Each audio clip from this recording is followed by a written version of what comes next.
ahinya. To bende ngeni wach mar osara eliech mabende otuakie ka. To bende ngeni nitiere kata mana dwaro mamoko mabende otuakie. Naneno kata mana kaka duol mar ahinya riwruok mar NAT. Bende nitiere dwaro. Ahinya nyaka luore kod lokruok mopogore opogore mabende koro neno mane migawo mar somo. Idwaro ni jotend jopuonje mago mag primary mabende ponono ni onge kod digri olwar ngas. Oidhigi ka giwuoge depi kata mana head teacher olwar gi ngas kata mana kaka japuonj ma kawaida. Wach mabende no ramo nok nyalre. Wach makamano di wachango. Ado wacho ni Sharon. Bedo gi digri en gimaber. Somo mondo ng'ato bed gi digri nikech ng'ato ka ng'ato mano dhi e skul. Kama ni chope ok en giko. Onego imed somo mondo iyud digri. To kata kama wadhi okang' wadhi e piny masani ok rach ka jotend skunde nigi digri. Mano gimaber.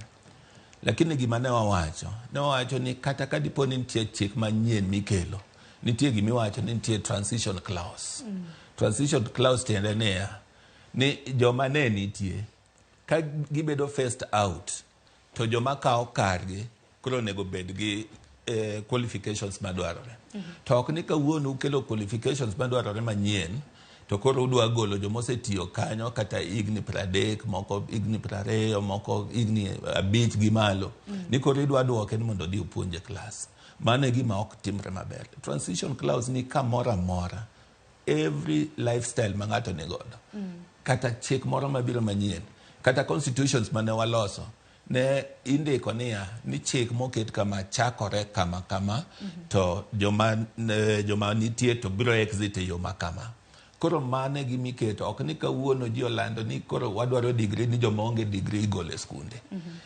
Ng'ama idwa golo e skund ni bed nigi gimiluongo ni experience. Nitie digri to nitie experience. Ng'ani nigi experience ni igni 30 osebedo head teacher mar skund ni. Sani ok inyal wacho ni idwa duoke bang'e no otimang'o odhi opuonji. Koro mane wawacho kaka NAT ni mano ok timre.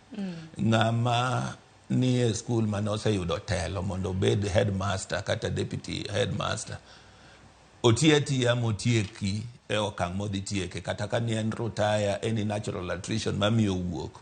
Kose wuok to koro kudwa kelo ng'ama kawo kare to ung'i qualifications manyien manitie. Makoro mindiko manyien mang'i ka nitie digri. Yes, ing'iyane ni en ochope okang' midwarone. Mane mowacho ni transition moro molosi yo malong'o.